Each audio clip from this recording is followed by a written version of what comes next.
सकपालांची कन्या जी आहे ती कन्या इंग्लंडला असते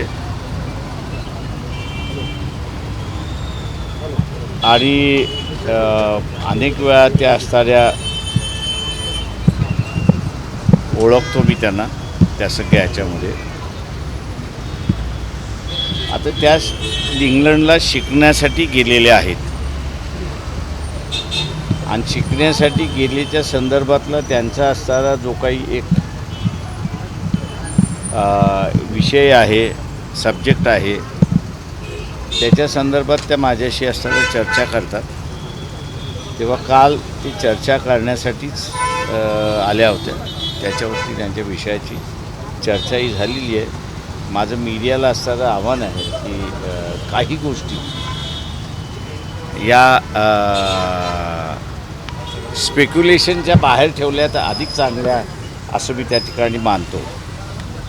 तेव्हा ही गोष्टसुद्धा त्यासुद्धा विद्यार्थिनी आहेत इंग्लंडमध्ये आणि पुन्हा त्या असणाऱ्या जाणार आहेत. त्यांच्या असणाऱ्या काही जणांना त्यांनी असणारं नावं घेतली, त्यांचं असणारं व्ह्यूज त्यांना पाहिजे होते, त्याच्यासाठी त्या आल्या होत्या.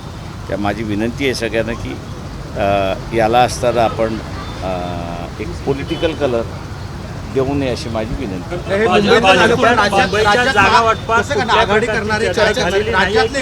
राज्यातलं काय सूत्र असणार आहे तुमचं? राज्यात आघाडी करणारे नाही करणारे कुणासोबत जाणारे काय? आता मी आता नगरपालिकेमध्ये जे घडलं ते आपल्याला सांगतो.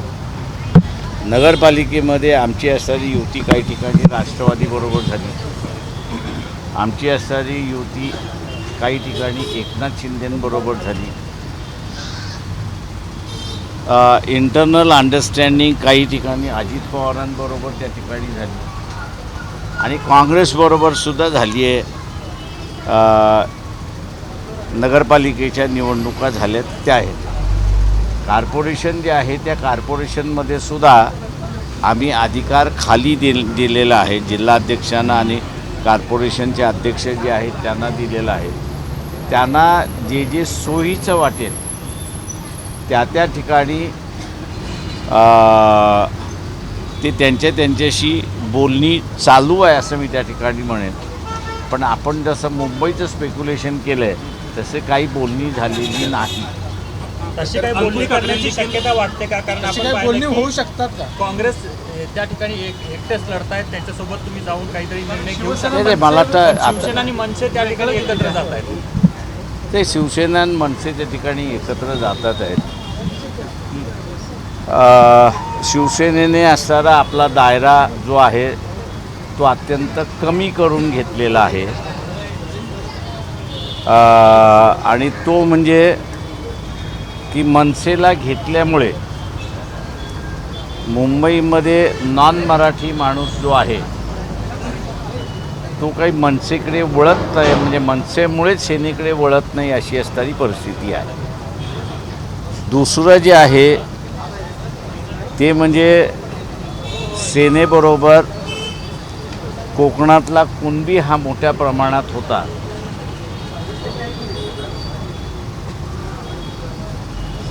माथाडी कामगारसुद्धा मोठ्या प्रमाणात सेनेबरोबर होता. माथाडी कामगार अजून उघडपणे बोलत नाही आहे, पण कोकणातला कुणबी जो आहे त्याला म्हणजे तिथे मोठा वाद आहे कोकणामध्ये खोताचा आणि शेतकऱ्यांचा.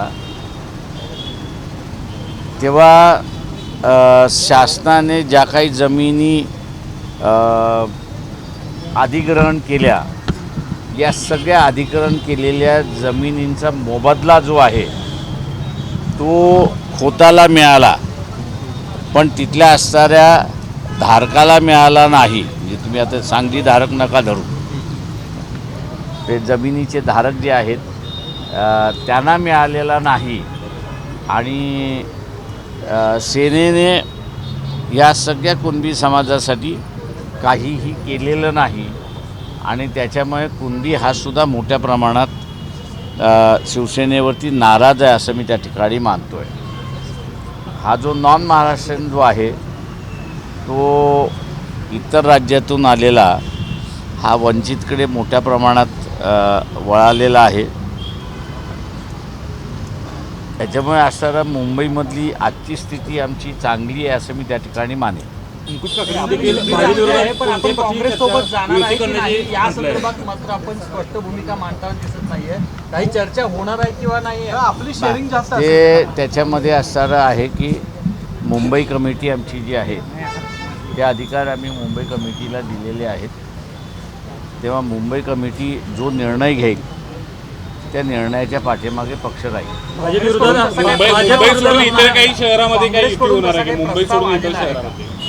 नाही, मला वाटतं BJP आम्ही आता एकनाथ शिंदेंबरोबर बसलो आहे पण अजित पवारांबरोबर बसलेलो नाही असं जे काही चित्र उभं करतं आहे त्याच्यामधून मुंबईतला जो एकनाथ शिंदेंचा जो ग्रुप आहे जे काही मला मुंबई कमिटीकडून असताना माहिती मिळालेली आहे तर त्यांनी असताना त्यांना निरोप दिलेला आहे की तुम्ही घाई करू नका, जरा थांबा.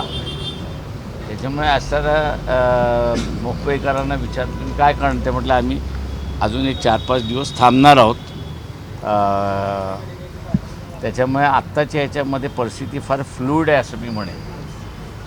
ठामपणे काही सांगता येत नाही.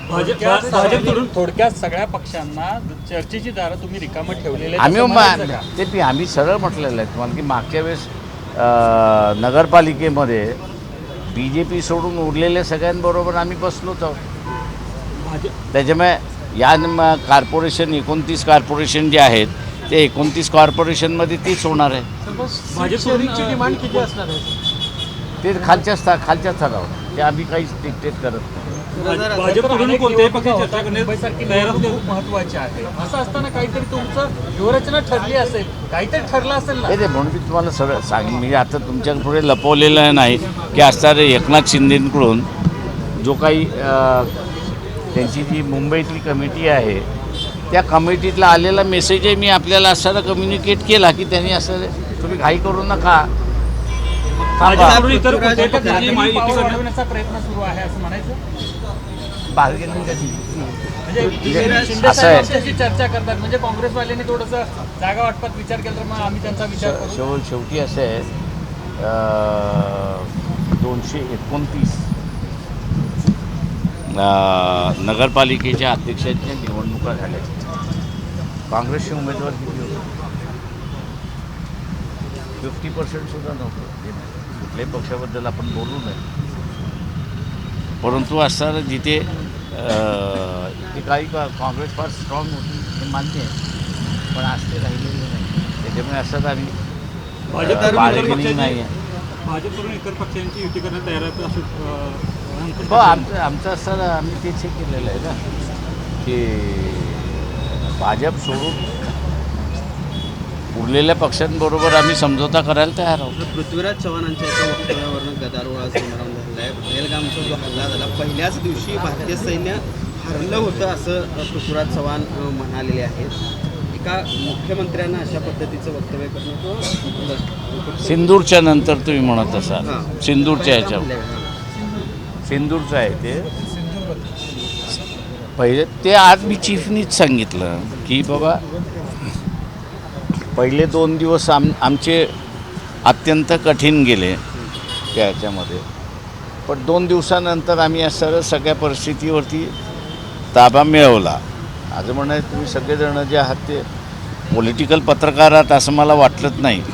जे मुंबईतले असेल दिल्लीतले असेल त्याचं कारण असं आहे की मध्यंतरी RB चीफ यांनी एका युनिव्हर्सिटीमध्ये असताना भाषण करत असताना त्यांनी असं सांगितलं की चायना इज आवर एनिमी आणि मोदी आपण असताना जर बघितलं तर मोदी असं म्हणाले की चायना आमचे मित्र आहेत. 70 वर्षाच्या या राजकारणामध्ये पहिल्यांदा मी असताना पाहिलं की सिव्हिलियन गव्हर्मेंट आणि आर्मी या दोघांमधला चायनावरनं मतभेद उघडपणे आलेला आहे. माझ्या अंदाजानं हा फार मोठा सिरियस इश्यू आहे असं मी त्या ठिकाणी मानतो आहे. तुमच्या सगळ्या चॅनलच्या मालकांना माझं असणारं आव्हान आहे की तुम्हाला कोणीच जेलमध्ये टाकणार नाही. तेव्हा मालकाने असणारं खाली मेसेज द्यावा की याच्यावरती की सिव्हिलियन गव्हर्नमेंटची एक भूमिका चायना संदर्भात आहे, आर्मीची दुसरी भूमिका आहे. तेव्हा यावरती सामान्य माणसांचं मतदान काय आहे, लोकांचं काय हे आहे, त्याच्यावरती ओपन डिबेट हा झाला पाहिजे असं मला वाटतं. का जेणेकरून सामान्य माणसाला सुद्धा याला आपल्याला म्हणता येईल की काही गोष्टी आम्ही बोलू शकत नाही. माझं म्हणणं आहे पृथ्वीराजनी सुद्धा ते पाळावं असं माझी इच्छा आहे. का शेवटी सरकार कोणाचं जरी असलं तरी देश हा सगळ्यात महत्त्वाचा आहे. प्रत्येकजण राजकारणामध्ये असल्यामुळे त्यांचे स्वतःचे असणारे सोर्सेस असतात. अधिकृत माहिती आपल्या सगळ्यांना मिळत असते, परंतु ती देशाच्या हिताची आहे की नाही हे बघून आपल्याला असणारं त्याच्यावरती वक्तव्य करावं लागतं. म्हणून आपल्या सगळ्या मालकांनी हा एक ओपन डिबेट का शेवटी ज्या भाषेमध्ये असणारं आर्मी चीफनी मांडलं ती मला जरा गंभीर वाटते. माणिकराव कोकाटेंना अटक करण्याच्या आधी ते असे त्यांना असणारं पोलिसांनीच पळवलं. मी अगोदरच सांगते तुम्हाला, त्यांना दुसरं तिसरं कोणीच नाही पळवलेलं आहे. पोलिसांनीच पळवलेलं आहे आणि पोलिसांनीच लपवलेलं आहे.